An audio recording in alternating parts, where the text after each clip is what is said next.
রাজধানীর রূপনগরে রাসায়নিকের গুদামে লাগা আগুনে এখন পর্যন্ত ১৬ জনের মৃত্যুর খবর পাওয়া গেছে। বিষাক্ত গ্যাস শ্বাসনালীতে ঢুকে গেলেও সিঁড়ির দরজা বন্ধ থাকায় ছাদ থেকে বেরোতে পারেননি গার্মেন্টস শ্রমিকরা।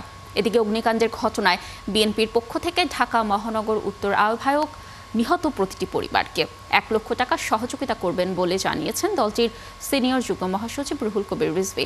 আর ইসলামী আন্দোলন বাংলাদেশের মুখপাত্র বলেছেন, রাষ্ট্রের উচিত ক্ষতিপূরণ দেয়া, পুনর্বাসনের ব্যবস্থা করা। বিস্তারিত নজরুল ইসলামের প্রতিবেদনে।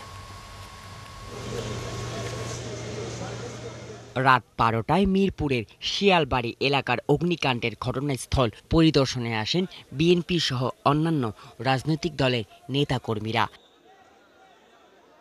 ঘটনাস্থল পরিদর্শন শেষে গণমাধ্যমের মুখোমুখি হন বিএনপির সিনিয়র যুগ্ম মহাসচিব অ্যাডভোকেট রুহুল কবির রিজভী।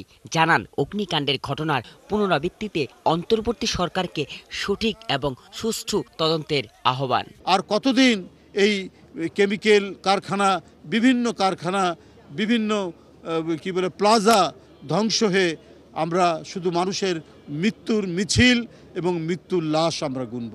এটার অবসান হওয়া উচিত। সরকারের এমন পদ্ধতি নেওয়া উচিত, এমন ব্যবস্থা নেওয়া উচিত যাতে কোনো অবহেলার কারণে কারো যাতে জীবন না যায়।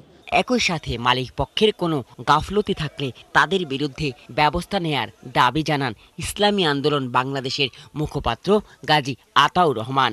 অতএব রাষ্ট্রের দায়িত্ব হলো এই নিহত যারা হয়েছে তাদের পরিবারের পুনর্বাসনের ব্যবস্থা করা এবং তাদের উপযুক্ত ক্ষতিপূরণ দেওয়া।